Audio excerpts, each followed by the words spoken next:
Welcome to LOA Today. I'm Walt Thiessen. With me today is abundance teacher and money coach, Jody Lynn Craven. This is your daily dose of happy. We are so happy you decided to join us today. Now, of course, every day here on LOA Today is your daily dose of happy, but we're going to kind of take that to the next level because the guy who's joining us today, Jody Lynn, he positions himself, and his new book has the same title, as the man who says the life is too short guy. Life is too short to mess around with the negatives, to be depressed, frustrated, angry, petulant. Pick your favorite negative adjective, and no, not allowed. So he's going to tell us the other side of it, how you get there, how you stay there. And Jody, the first question I have to ask you is, do you think he's got something new we haven't thought of? I bet he's got a new perspective that lands differently than anyone else has ever said. Ooh, I love that. What a great answer. I set you up with a tough one. You treat it like a softball. That was great. I love that. That's beautiful. So let's bring him on. His name is Scott White. And no pressure, Scott. No, Scott, no pressure at all. Now, and his book just got released yesterday. So congratulations on that. That's got to feel really good, Scott. Thank you. I am very excited. It's been a project a long time in the making, and I'm very grateful to have it out effective yesterday. Woohoo! What kicked that off? What got the whole project started? So I've been thinking about writing a book for a long time. I'd say probably the better part of a decade. It was one of those bucket list type things. You know, you always want new challenges, new ideas, new things to challenge yourself. And it was a passing sort of, someday I'm going to write a book. And early in 2021, so called 2 years ago, I started working with a new coach. I like to work with mentors, coaches, people that help me level up my game. And I was working with a new coach, and he did an assessment in our first session. And then the second time we met, he's like, I remember exactly. It's like, dude, you're like Mr. Life is Too Short guy.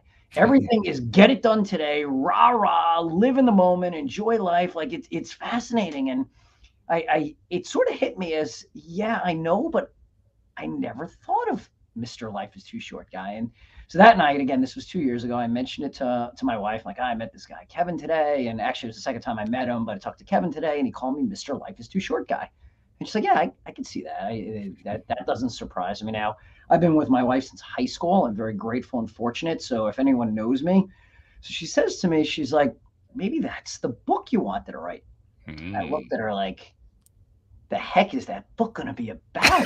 Like, this life is too short, guy. I don't know what I'm going to do with that. But, in her own little special way, and I'm very grateful for her, she planted the seed that night. And then a couple of days later, she watered the seed a little bit. And then a couple of days later, she fertilized the seed a little bit. And she allowed it to percolate without pushing me. And I probably spent about 5 or 6 weeks writing a couple of notes. I love to run. I'm a big runner. I'd go out, I run, I come back, and I bang out some notes on my computer. I create a little outline. I'm like, if I were to write this thing, and I have no idea how, this is what it would look like. And it stopped. This was called in March 2021. I'm like, all right, well, at least I started to put some pen to paper, but I don't know where I'm going with this. And early in 2022, we were in that phase, through most of COVID, but then lingering into 2022, where we did a lot of webinars, right? You see interesting speakers, and I love to do that. I love to learn. I think that's part of the formula for happiness, is challenging yourself and learning something new every day.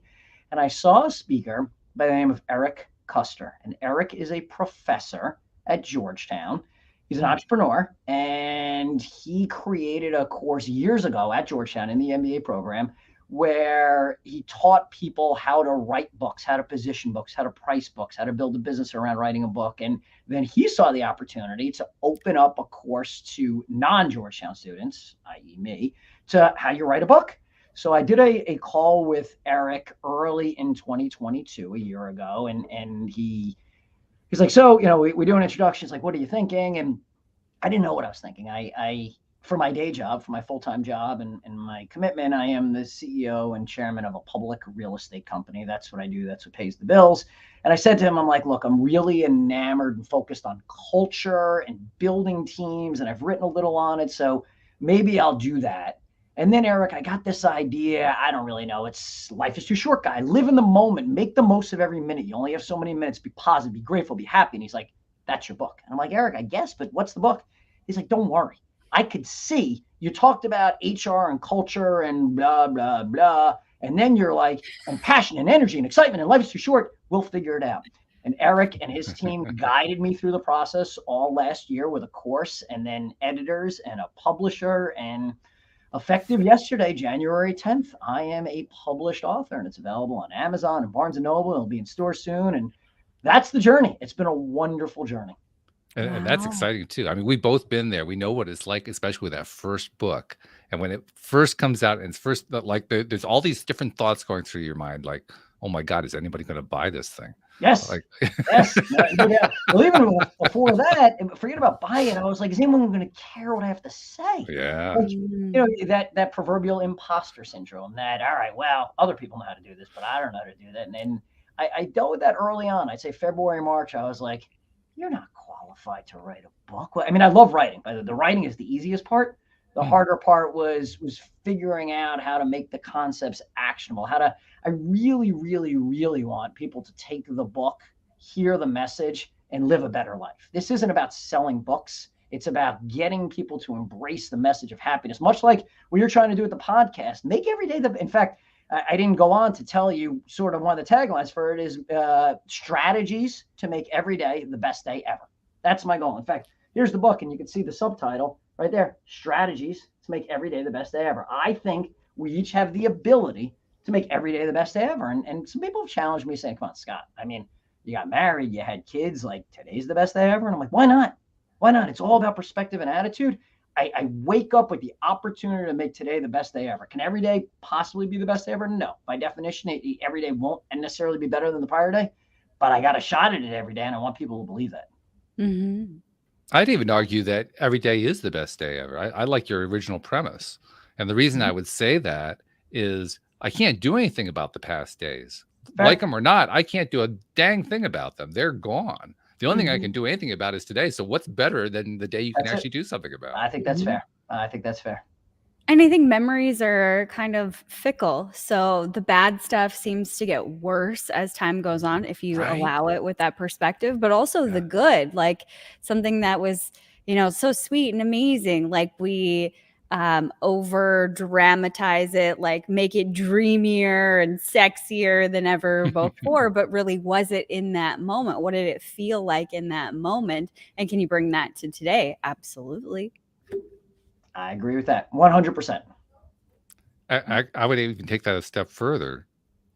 When you go back to what the original moment actually was, we've turned it into, over time, we've turned it into this wonderful moment. Probably at the time, there was some moment of terror involved in it.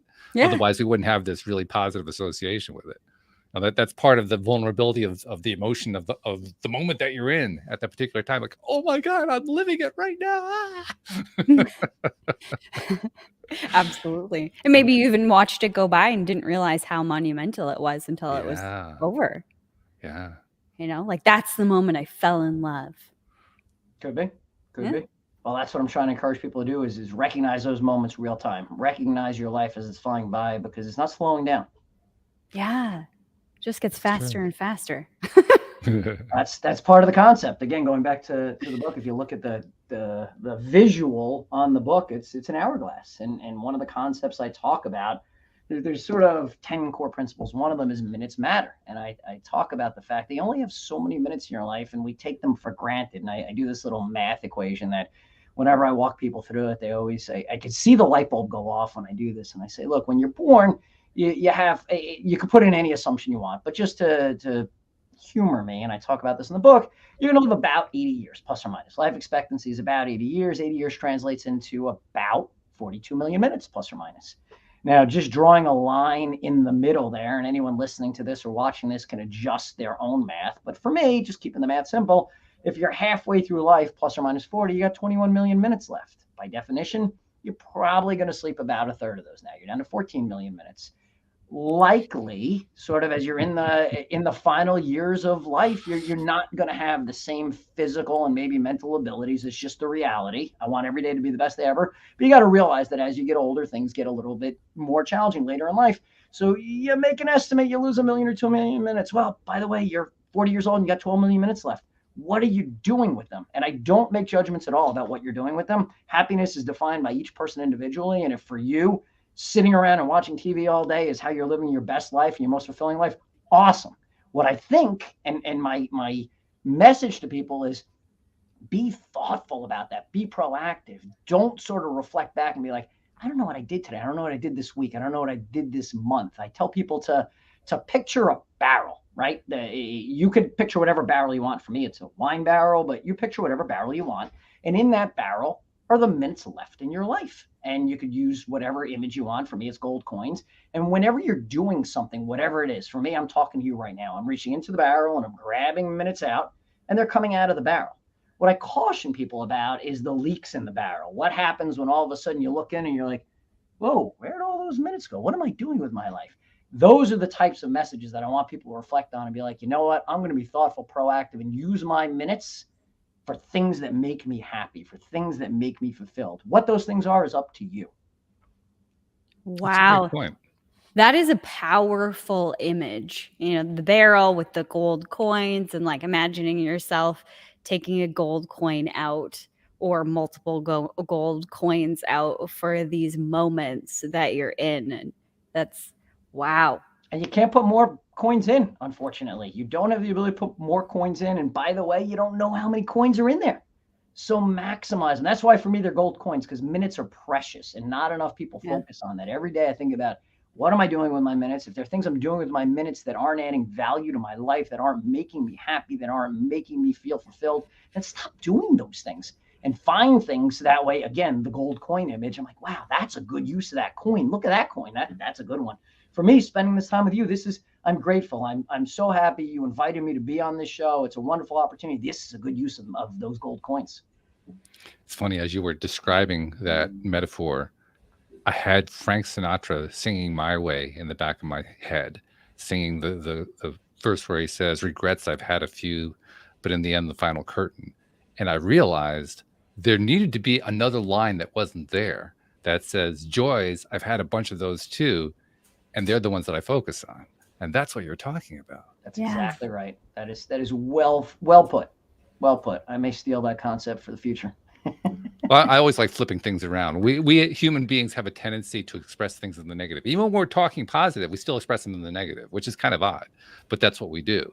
Yep. You know, so I try to train myself. Whenever I hear an expression in the negative, I say to myself, okay, so what's the flip side of that? How do I turn that into a more positive, affirmative statement? And every time I do that, I'm glad that I did, because it felt better that way. It felt more positive, felt happier. No, and as you point out, everybody has a different idea of what happy is. You know, we tend to think happy is like, well, happy is high vibration, right?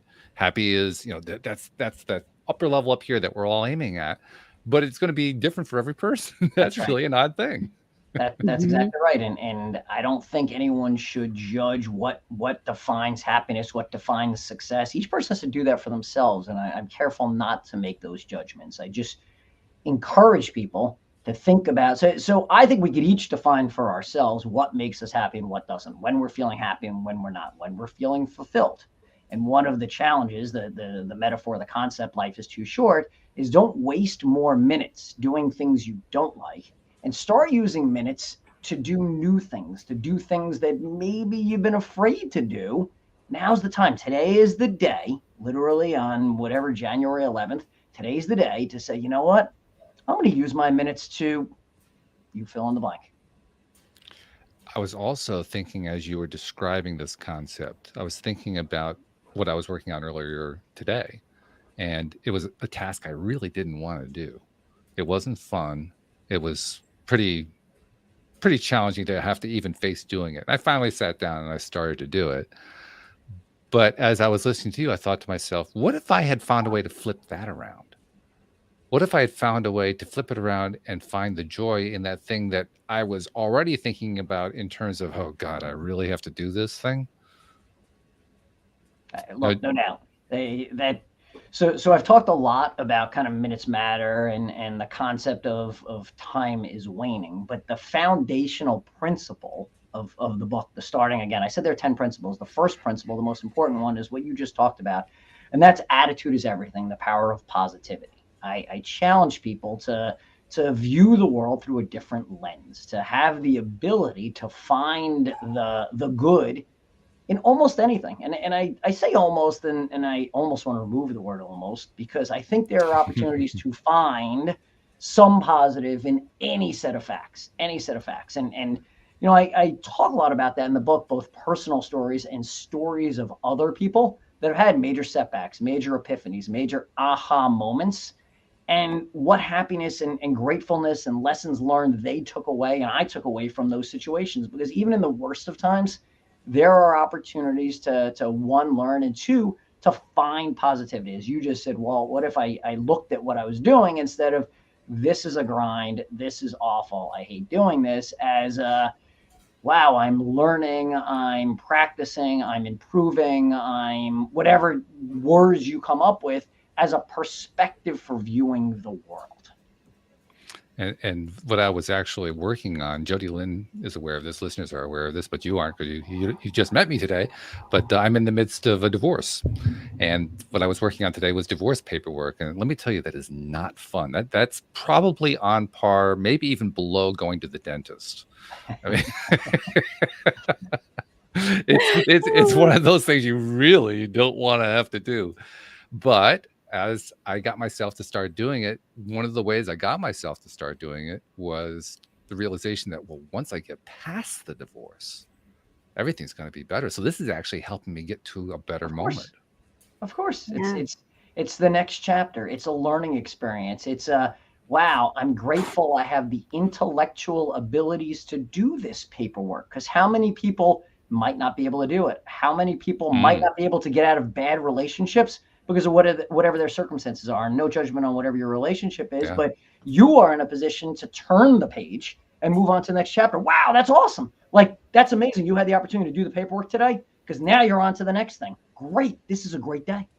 And to follow up on the point you just made, I am fortunate because my soon-to-be ex and me are in agreement about this. We're not fighting. There's no lawyers involved. There's no pending court date where we're going to be battling it out over X, Y, or Z. None of that. We're in agreement about all of it. It's about as easy as a divorce can be. So great set of facts. I still don't like having to go through the divorce, but boy, it's pretty good compared to what it could be. That's it. That viewing the world through that lens. Yeah. It's amazing how we have that opportunity every day, not just every day, every moment in every day, to deal with anything we're dealing with from the idea of, how am I going to view this? Like you said, Jody, at the beginning, Jody Lynn's point that you're going to be bringing us a new perspective we hadn't heard before. I think that's the valid point, but because everybody brings a different perspective. By definition. And the degree to which we can choose this, by the way, this is something that took me a long time to learn. We could actually do this, choose to change our own perspective. That's where we call them superpowers these days. That's where our superpowers come from our abilities to change our own perspectives about whatever's going on, no matter what it is. It goes back to the point I said about attitude is everything. And one of the actual concepts and principles I say is choose your attitude and own it. That's a chapter. Choose your attitude and own it. And the research demonstrates, and a lot of people are shocked by this. I actually suspect, given this podcast and given your perspectives, you're not shocked by this, but maybe some of your listeners are. I often ask people, how much of your happiness do you think is predicated on your circumstances? Your new car, your new house, your raise, your title, or go the other way. Let's unfortunately, your divorce, death of a loved one, major illness. What percent of that pie is the pie of happiness predicted by your circumstances? Ooh, I would say, I'm going to answer this one, 0 or 1%. It's a little more, but it's shocking you went that low. I mean, most people think that's what drives their happiness, right? The new car, today's the best day of my life. Death of a loved one, today's the worst day of my life. I got it. But over the long time, your circumstances account for 10% of your happiness. 10%. Very few people will guess that low, unless I sort of tee them up depends on how you ask the question. In fairness, 50% based on empirical research, 50% is predicted by your genetic makeup, just like your hair color, your eye color, your body mass. 50% of Really? your happiness is predicted in part by your genetic makeup. But that leaves 40%. That's a big piece of the pie. If I told you and everything you're involved in, you can control 40% of the outcomes, it's pretty impressive because there aren't a lot of things that you can control 40% of all the outcomes. You control 40% of your happiness based on your view of the world. Now, if you layer on the 10% of your circumstances, which, by the way, to a certain degree, you control some of your circumstances, not all, I got that. About half your happiness is all about your perspective, about the lens through which you view the world. Yeah. So if you change the perspective that you have on the circumstances that you're going through or that are in front of you, then you have an extra 10% towards that, positivity, your attitude, whatever, right? You control a lot of it, and that's what I want people to take away by listening to this, by reading the book, by understanding, so much is how you view the world, so much is your perspective. The conversation we just had about the divorce could be a horrible day doing divorce papers, could be a great day in terms of moving on to the next chapter, the next adventure, the next opportunity. The ability to change my circumstances are in my control. The ability to have the intellectual horsepower to do the paperwork you're talking about, the ability to exit in a non-confrontational, wow, this is amazing. I've had such a great day. Look at that. Right. So that's what I want people to start thinking about. And there's just so much opportunity in the world we live in where, you read the headlines and look, I understand the news media by definition, if it bleeds, it leads, right? I mean, that's part of what creates that aura. But so many people you meet on a daily basis, the perspective is always, the topics are about the bad weather. The topics are about the war. The topics are about COVID. The topics are about whatever you want, whatever that topic is. Again, let's pick one of them. Let's pick COVID, for example, right? So instead of talking about, and by the way, a lot of bad things happened. I am not going to gloss over the fact that millions of people died. Families were uprooted. A lot of bad things happened. However, let's talk about we all sort of had a chance to pause, to hop off that treadmill of life and reflect on what's important for us. I had a chance to write a book. Woohoo! We all had a chance to, or many of us, not everyone, many of us had a chance to spend more time with family. Many of us had a chance to watch the webinars and learn new things, to read new books, to engage in deepening relationships. Man, that COVID thing was pretty damn awesome. Again, with all due respect, I don't want to gloss over the fact that people lost their lives and families were disrupted. People lost their jobs. A lot of bad things happened from it. But let's not only focus on the negative, because a lot of great things happened. Totally agree. In fact, I'd even add in something that I think was true for all of us going through the pandemic, which was we were all presented with new opportunities for appreciating stuff that we hadn't appreciated before. Didn't all take those opportunities, but we were all presented with those opportunities. Agreed. And that's another example for me about how we have the option at any moment in any given day, any given time, to decide how are we going to respond to what it is that's going on in our lives, no matter what it is, no matter how challenging it is. I mean, like you were mentioning, talking about the divorce paperwork that I was dealing with, but I'd been dealing with a whole bunch of stuff. Like literally, the divorce set off a whole cascade of things. And again, listeners know about this, but it directly affected my income because my income was tied into a business that my soon-to-be ex owned and ran. It tied into my vehicle because I was getting the old vehicle from the business, which was on its last legs. It tied into my living situation, the apartment that we were in. The lease was coming due, and a new company had taken over, and God only knew what was going to happen to the rent. I mean, there was like this whole series of things, all major events going on at the same time. And all I could think was, my God, this is just like 2014. Because in 2014, she and I had moved back to Connecticut from Virginia. We live in Connecticut. We had lived in Virginia for about 10, 11 years. We were moving back, and we were doing it at a time when we were financially devastated and literally had nothing and trying to figure out how to even make the move. I mean, it was that desperate. And literally in about a 2-week period, 5 or 6 different major events just kind of fell into place.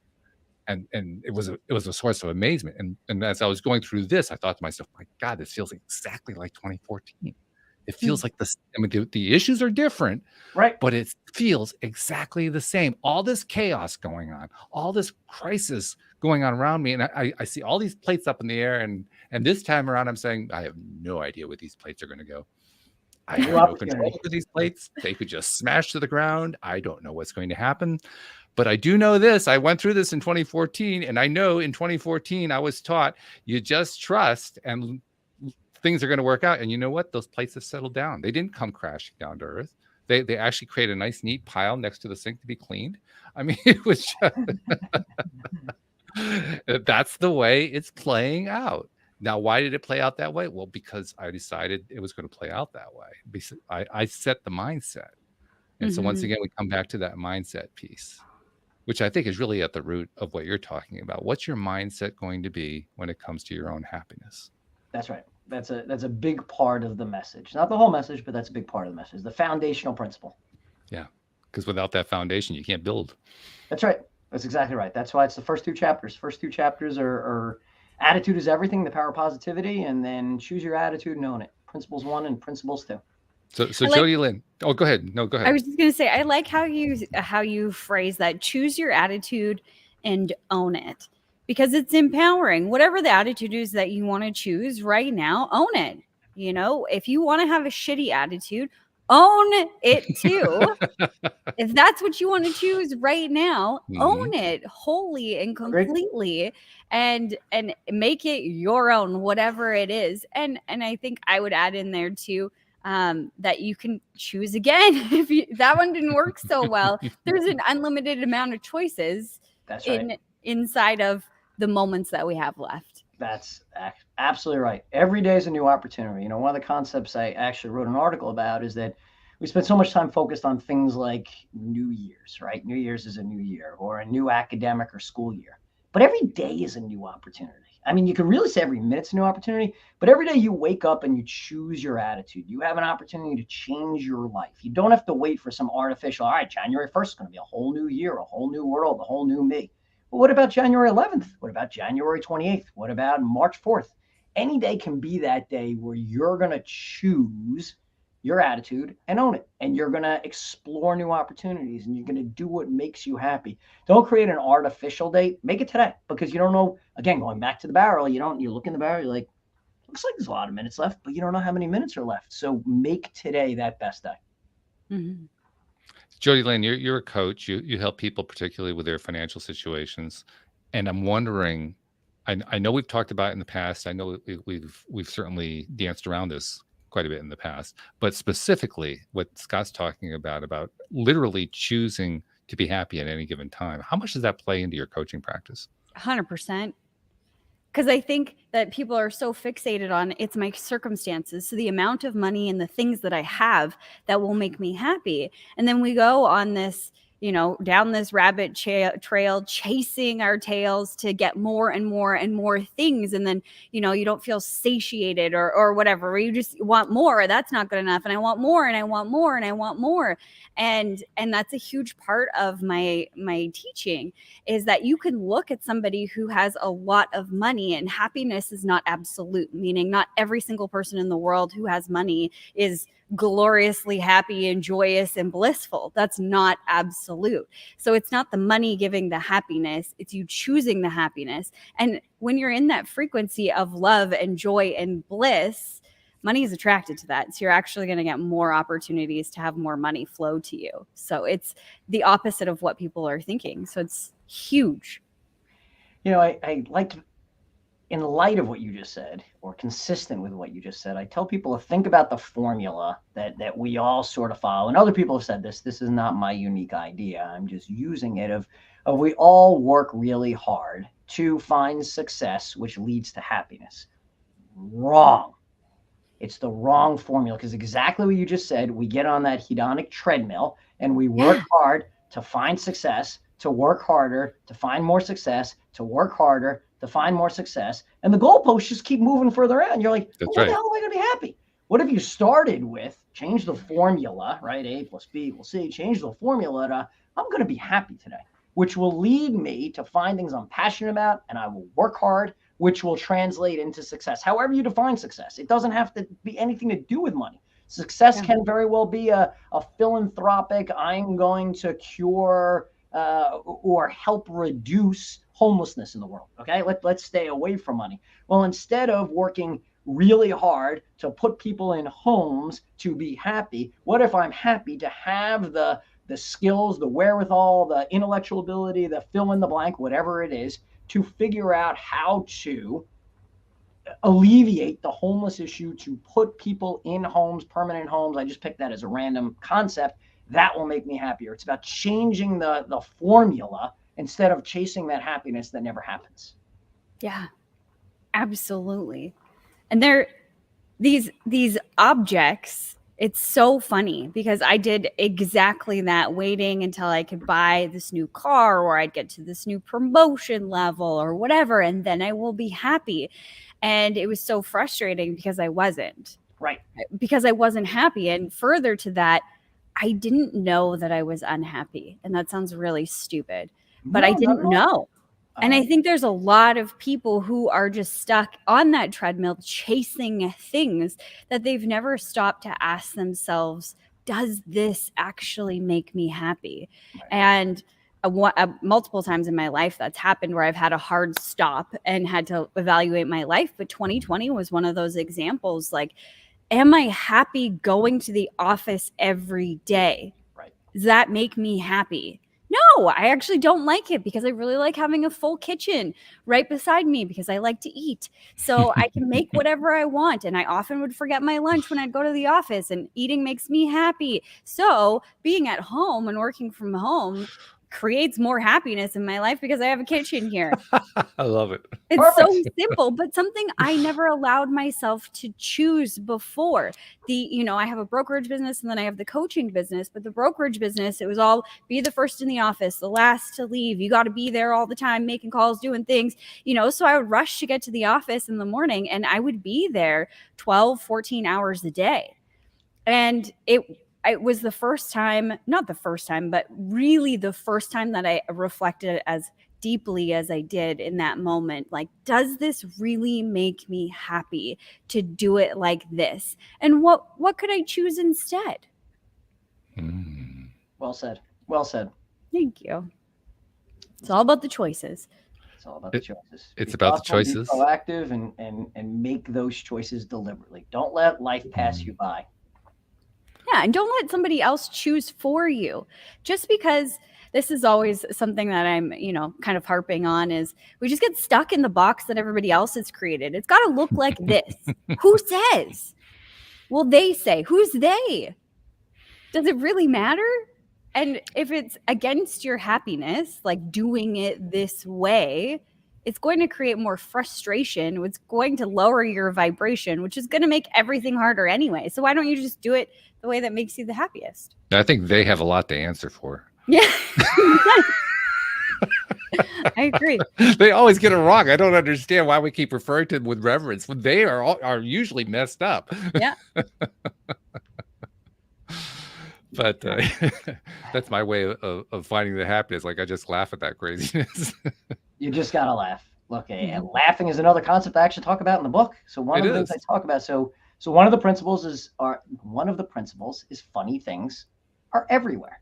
And I quote the great Dr. Seuss, from there to here, from here to there, funny things are everywhere. And I encourage people to find humor in yourself, find humor in the world around you. We take things too seriously. You could find humor anywhere. Notice I didn't put a qualifier in. I didn't say almost. You can find humor anywhere. And I tell this story in the book that, unfortunately, my father passed away about 15 years ago. And I was I was fairly young. He was fairly young. I was at the funeral and I'm standing over the open casket. It's sort of that final moment of viewing before the family comes in. I'm there with my brother and immediate family. And, you can't think of probably a worse time in one's life, and humor would probably be the last thing you would possibly think about. And I'm standing there and I'm wearing my jacket and my phone rings. So I didn't mute my phone. I'm standing over my dad. I literally reach into my pocket, like, "Hey, Dad, what are you up to?"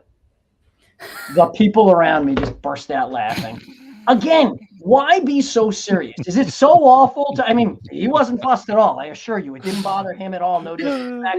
My brother was laughing. His wife was laughing. I mean, everyone sort of thought for a minute, like, wait, is it cool to laugh? Forget about the social norms. Enjoy life. You could find humor anywhere. It helps you. Laughing creates chemicals in the brain that make you happier, makes those around you happier. Laugh with others, laugh at others, laugh at yourself. Don't take the world around you too seriously. Yeah. I love that. I think I've done that before, not the phone call, but I vividly remember or recall a memory of standing in front of an open casket with my brother. And my brother was a rodeo clown for a long time, so he's a funny guy. And I remember it was just the two of us, and I think it was a friend of ours that had passed away. And my brother said something, and we both just started laughing in this room. Like, It was crazy, but it was a great memory. And it feels inappropriate. It feels unacceptable. And look, we're focusing on death, but you can think about important business meetings. You could think about visiting someone in a hospital. You could think about an argument, whatever it is. There's always an opportunity to find humor. I think humor is a leveling perspective. It kind of brings not everyone finds the same things funny, right, but everyone can appreciate some level of, like, he's not taking himself so seriously. Here's like the big, important, whatever person in the room, whomever that is. It's usually not me. It's usually someone else, but whomever that important person is, if they can show a level of vulnerability in part tied to humor, whether they're laughing at themselves, making a general sort of funny statement, it changes the dynamic in a room, in a situation, such that everyone can relate. Look, we're all humans, right? We're all sort of people. We can all relate to one another. Again, not everyone finds humor or funny the same way. Not everyone defines funny the same way. But I think generally speaking, certainly within a common culture, we understand what things are meant to be funny, try to be funny. Now, look, I've had plenty of busts in my effort to be funny, but my point is you can find humor anywhere. Use humor as one of those principles to find happiness and fulfillment. You're also reminding me of something too, because as you're making this point about humor, and we're doing it in the context of deaths and funerals, it reminds me of a funeral that I attended. It was my soon-to-be ex's sister's husband who had passed, and I'm sitting with my sister-in-law, and it was a full Catholic, wake and funeral and so forth. So it was pretty rough, and she was worn out at that point, and you could just tell the look on her face. I mean, she was still processing the death. She was processing all this craziness that had been going on. And I wanted to take her out of that. And so I just went with something that I knew from prior experience worked. I was pretty sure it would work with her. I didn't really know her husband well. Literally the only time I'd ever met him was at my wedding. I never, for whatever reason, no, that's not true. There was one other occasion when we had visited them and he was there. But most of the time, for whatever reason, he had been traveling, whatever, I just had no interaction with him. So I took advantage of it. And I asked her, I never really knew Joe very well, other than, the occasions I laid out for you. Tell me about what it was that you really loved about him, because I never really got to see that side. And just by getting her to focus on the love, just changed everything. Her demeanor changed, her face changed. She started telling me these funny stories about how he used to make her laugh. She told me the story of how they met, and like, she just laid out the whole narrative of their lives. And in the process of doing that, everything felt better to her. So my point is, not only does the laughter work, but focusing on love works too. Mm-hmm. Another concept. Didn't incorporate that one in the book, but another great concept. And it works beautifully. It's one that we tend to forget about in difficult circumstances. Agreed. Agreed. But look, it ties to perspective, right? It's all about the lens. I talk a lot about the lens. One of the starting concepts in the book that I talk about that's fairly simple, but it makes people think. I ask people all the time, and I'll ask you too, what was your first thought when you woke up this morning? Do you know what your first thought was? My first thought this morning. Yeah, I know what my first thought was. My cat was licking me. I said, Joy, what are you doing? That was my first thought. Okay, so you reacted to the circumstances around you, and it seems like Jody Lynn doesn't remember, because most people don't. And what I encourage people to do, similar to the metaphor of the coins and thinking about what you're doing with them, be thoughtful in your first thought of the day. I think it sets the script for the day. Bear in mind, there are things out of your control, and the world's going to change on you no matter how you wake up and what you start the day with. It's a roller coaster. They're going to be highs and lows. But why wouldn't you want to set yourself up for the greatest success? I talk about a Henry Ford quote in the book. If you think you can or you think you can't, you're probably right. You may have butchered the quote a little bit, but that's the concept. If you wake up, and I'm very thoughtful and proactive the minute I open my eyes in terms of, today it's January. I'm a big runner, so I go out early every morning and run, and it's cold. I'm in New Jersey, and I could have woken up. It's cold. It's dark. I don't know if I want to get up and run. I have 37 calls today. I don't know how I'm going to make it through the day. I didn't. I woke up and I was like, wow, this is fantastic. I'm going to get out and I'm going to run. It's a beautiful day. It's not snowing or anything out. My wife is next to me, the love of my life that I've been with now for 30 some odd years since high school. I have this opportunity to talk to Walt and Jody Lynn today. I have an opportunity to do a bunch of other things today. By the way, I'm 15 seconds in the day.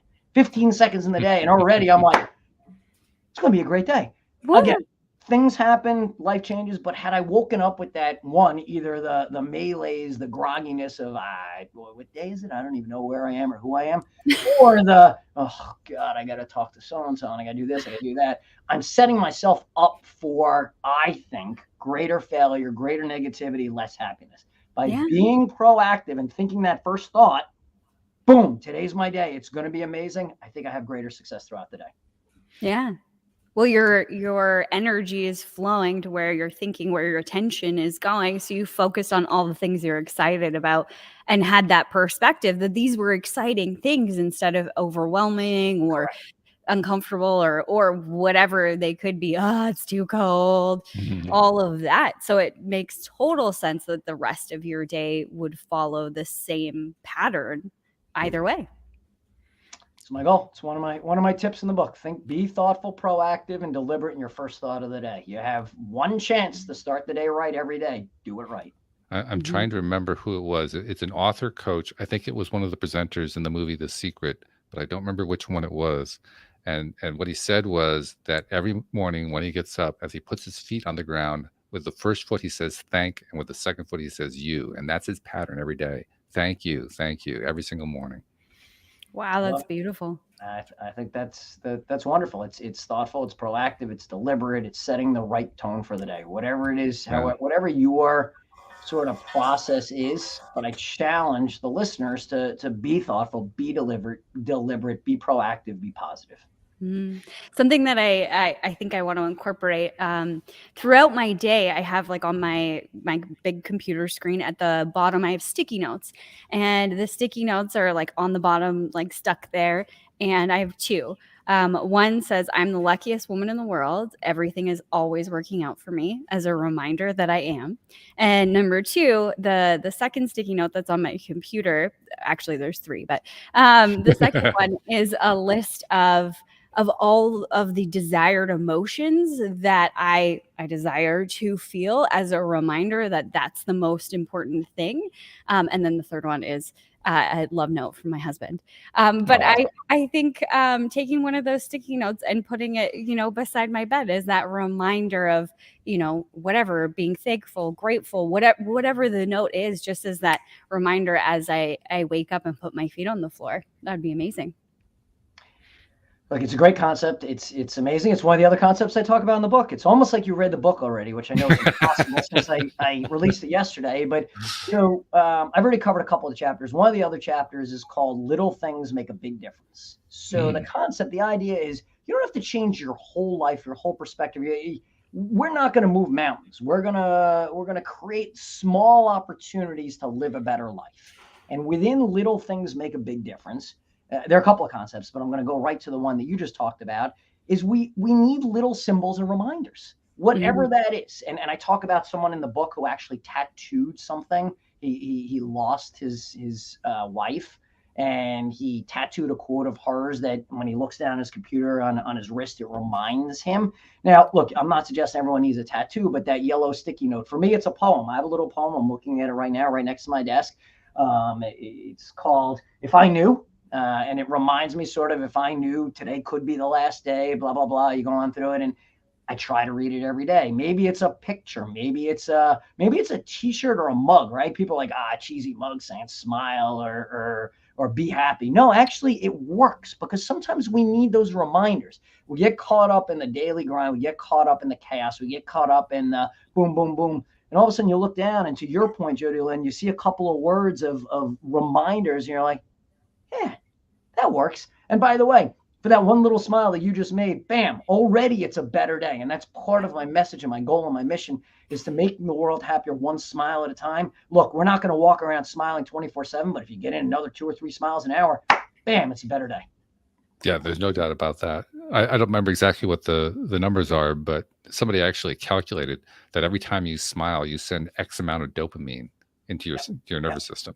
Yep. And it's a direct thing every single time. Yeah. That's right. That's right. And it's in the same chapter. Little things make a big difference. The 5 little things that I talk about: 1 is smiling, 2 is using symbols to remind ourselves of happiness, gratefulness, positivity.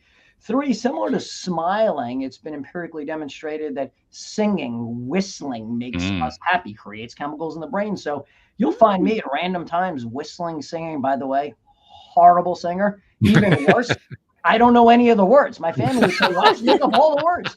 But it doesn't matter, because it energizes me and makes me feel better. I think it makes people around me feel better. I don't know. You'll have to ask them. But singing and whistling is 3. 4th is random acts of kindness, giving and receiving. When was the last time you did something for somebody you don't know, that doesn't really know you? You surprise them, you shock them. I talk in the book about 2 great examples. One where I was a giver. I took my daughter and her friend, she was 16, I guess, last year, the year before, out for dinner. It was her 16th birthday, and we went to a restaurant by the Jersey Shore, and looking across the room, and I see a couple probably in their early 20s sitting there talking, and I look at my wife, and I look at my wife, and she's like, "Who are you staring at?" I'm like, "A couple kind of just reminds me of us a little bit." Again, my wife and I have been together since we're teenagers.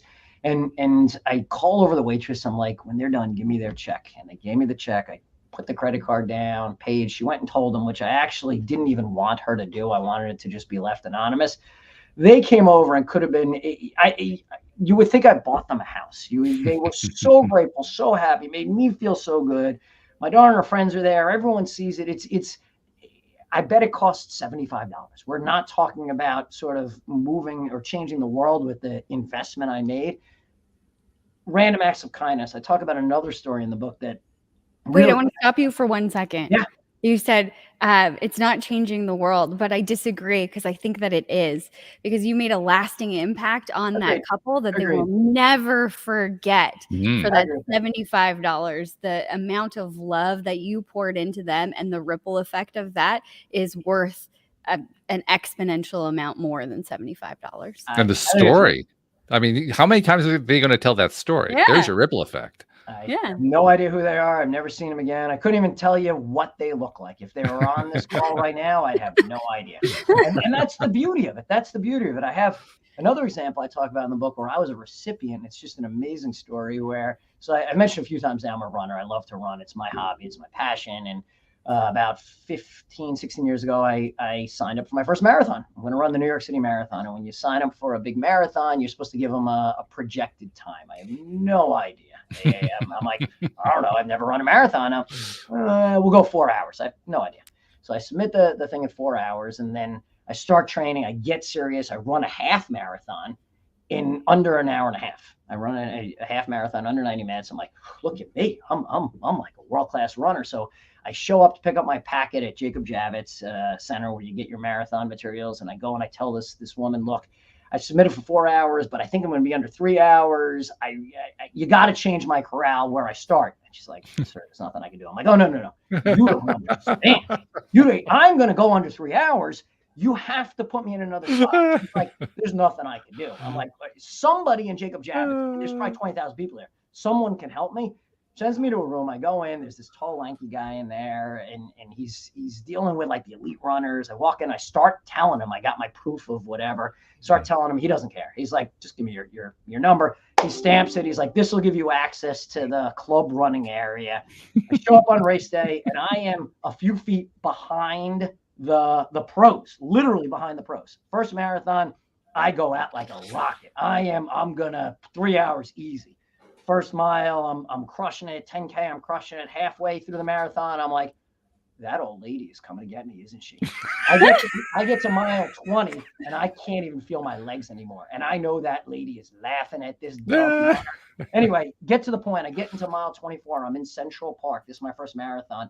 And I go down flat on my face. I can't, my muscle seize. My calf muscle is shifted to the side of my leg. I'm lying on the floor. I'm crying. I'm not going to finish this race.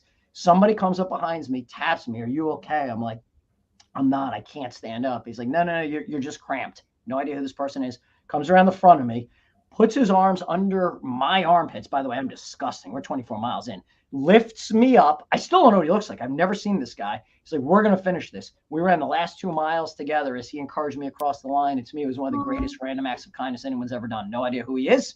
Never saw him before. Never saw him again. Never saw him that day.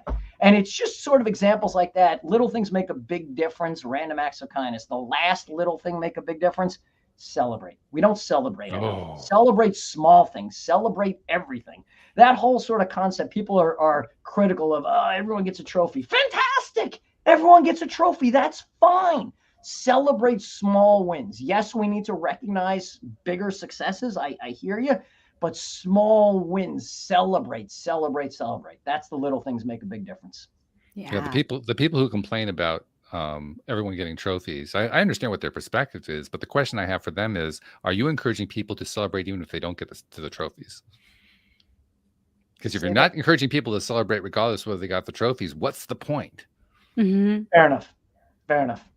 Look, I think we don't celebrate enough. I don't think we recognize small wins. So was it last? Yeah. No, about 13 months ago. So not this past December, but the December before. It's about 2 weeks before the Christmas holidays. And I go out with my family to dinner. And before we leave the house, I grab my iPad and I put it under my jacket. It's amazing to me. I have 2 daughters and a wife, and none of them realize I'm carrying like this, an iPad under my arm, under my jacket. We go to the restaurant, a lovely restaurant, and we're just going out for dinner. It's a couple weeks before the holidays, and there's nothing in particular. It's a nice restaurant. We sit down, and waiter takes the orders, and I reach under my jacket. Again, it's a sports jacket, so I reach under, and I take out my iPad, and I put it on the table. And teenage daughters, their eyes like roll like, oh my God, Dad, what are you doing? We're going to be embarrassed again. Oh no. Exactly. Here comes the embarrassment. And what I did is I had created over the couple of days before a short presentation. I think it was PowerPoint. It doesn't really matter. And it had 6 pages in it. There was 1 page for each of the 4 of us, 1 page for the 4 of us together, and 1 page for my wife and I. And each one had a list of all of our accomplishments for the year. It wasn't a brag list. I mean, it was getting promoted in school. You made it from one grade to the next. Woohoo! This is great. And some people sort of look down like, oh, come on, you made it from one grade to the other. You're really celebrating? Yes, because these are wins. We spend so much time focusing on the, you got a bad grade or you didn't find success here. Let's enumerate. And each person had, I don't know, 10, 12, 14 things on their page and even things like learned a new skill or a new hobby, took on a new volunteer. My wife took on some new volunteering roles that year, and I recognize that. Let's celebrate more. This is part of the keys to happiness and fulfillment. Yeah, I agree. And celebration, once again, that's what feeds the dopamine, the serotonin into the nervous system. You got it. I mean, it just does. It doesn't even matter whether it's deserved. It's irrelevant whether it's deserved. Just the celebration itself feeds it into the nervous system. That's it. That's my mission. Making the world happier one smile at a time. Let's keep making this a better world. And the funny thing is that when you feed those hormones into your nervous system, you get more success. That's right. Yeah. And this is probably a part of that success equation, but you're waking up your brain when you're like, woohoo, and like doing something out of the ordinary. Your brain is like, wait a minute, I need to pay attention. And your brain is always looking for the things that you believe to be true. So if you're celebrating and you're waking your brain up at that moment saying, this is important, your brain is going to open up to new opportunities because it's constantly searching for those things that you're celebrating. Well said. So, of course, success follows. More happiness follows. That's one other thing I've got to ask you about, Scott, because this is part of my personal formula about what I think it takes for people to be successful in their lives, especially if they're feeling that they haven't been able to be successful. To me, there are 2 main components. And this may or may not tie into the happiness theme. I mean, you give us your take on it. But the two components are self-confidence or self-esteem and our social connectedness. How connected are we to our fellow human beings? I'm curious, how does that fit in, if at all, to what you talk about? So it's almost like I sent you guys a script ahead of time. It's beautiful. I mean, it's truly beautiful because so one of the other chapters is called "No One Can Make It Alone."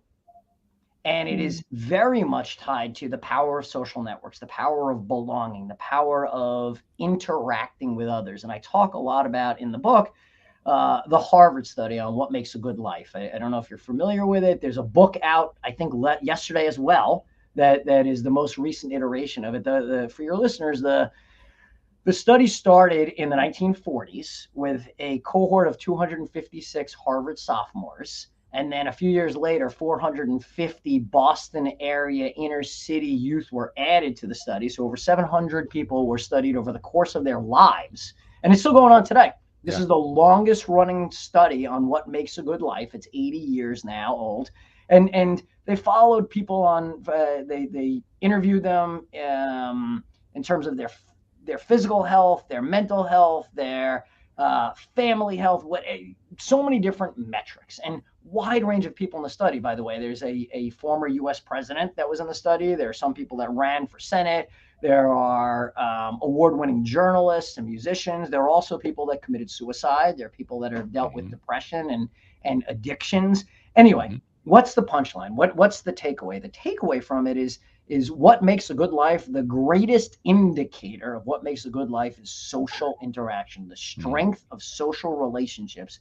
And the one, there's so many stats and so many things to remember. The one thing that I love to tell everybody, especially as I personally am approaching the half-century mark, is they correlated. One of the conclusions of the study is those who said they had the best strongest social relationships at age 50 were the happiest, physically and mentally healthiest at age 80. Think about that 30-year gap. So if at 50, I felt like socially, I have great relationships, people I can trust, people I can rely on, a great social network. At 80, greater happiness, greater physical health, greater mental health. That's pretty compelling. And it gets right to your point, Walt, about the power of social connections and how important that is.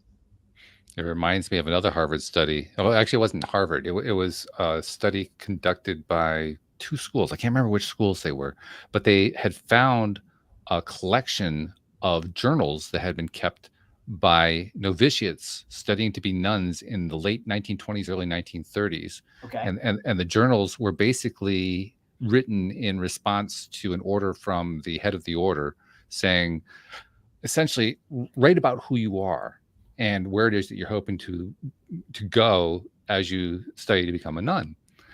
And they realized this was kind of a gold mine. So they took those studies some 60 years later, and evaluated what they had written compared to what happened to them in their lives, because they were able to track down most of the people who had done that. And what they found, somewhat to their amazement, very much in congruence with what you were just talking about, is that the ones who wrote most positively, most happily in their journals were the ones who had the longest lives, the most success, the best social connections. They had all of the stuff. And it was basically laid out some 60 years before in a journal that they had written when they were in their 20s. That's amazing. Amazing. Yeah. The power of positivity, the power of attitude makes a big difference. Absolutely incredible stuff. There's so many good studies that have been done. I wish we could talk about more, but we're running out of time here. Hey, before we go, two things we got to get. First, somebody wants to find out more about what Scott White's about. How do they find out about you? So just like my name says, Life is Too Short Guy, you can check out the URL, lifeistooshortguy.com. Literally, lifeistooshortguy.com. You can find my email and all my social media there. Or just check out the book. I'd love for more and more people to check out the book. It's available on Amazon, Barnes & Noble, and wherever you buy books. It's called The Life is Too Short Guy, Strategies to Make Every Day the Best Day Ever. All right, good. So people are going out and buying that right away. Then the second thing I want to do is to tell you something that I tell to all of our givers who come onto the show here, because you're definitely a giver. And one thing that givers have in common is that they are constantly, writing books, doing podcasts, writing articles, various ways communicating with the public at large. And there's so many people who have read or heard or seen something that they did, who they'll never meet them, they'll never see them, they don't know what happened with them, but those people took something away. They got something out of something of value. They put something into practice in their own lives. They got an uplift for the day, something like that, and you'll never know about it. And I think it's important to recognize that. So on behalf of those people you'll never meet and you'll never see, thank you for what you've been doing. Thank you for what you're continuing to do. Thank you for the book that you wrote. Oh, that's wonderful. I appreciate that. And I will tell you, I have heard from a lot of people as I've gone on this journey, and nothing makes me happier. I would love for people to email me, to hit me on social media about some change they've made. It is so inspiring, motivating, and you want to talk about making me happy. I would love to positively impact so many people around me. Again, my mission is to make the world happier one smile at a time, and I would love to hear from your listeners that I've impacted. Yeah, Jody, we know what that's like, right? That feels great when you get that. Oh, yeah. That's the best. It's absolutely the best. What's your final wrap up here for the big takeaway message? Because we said at the beginning, okay, what's this new perspective that Scott's going to bring to us? So what's your takeaway on that? I think the biggest thing that landed for me today, Scott, was the barrel with the gold coins, because it's that visual of how precious each of those coins are. And, as I imagine myself looking into my own barrel, it's almost like you can't see all of the coins. It's like black, and you just take out a handful and hope that there's more still left. And it just really goes towards how precious every moment is. And I love that you're doing this work, and that, you're starting on the foot of it's not your circumstances, regardless of your circumstances or what you have. Today's your opportunity to shift that perspective, shift your mindset, and choose and be happy and have the best day ever. And I think that ripple effect will really change the world. Wonderful. That's awesome. That was beautiful. Thank you. You made my day. Good. Yeah. Well, you made our day. You gave us our daily dose of happy. So thank you very much for that. We appreciate that so much. And thank you, Jody Lynn. Thank you, podcast listeners everywhere. We'll see you all next time here on LOA Today. Goodbye, everybody.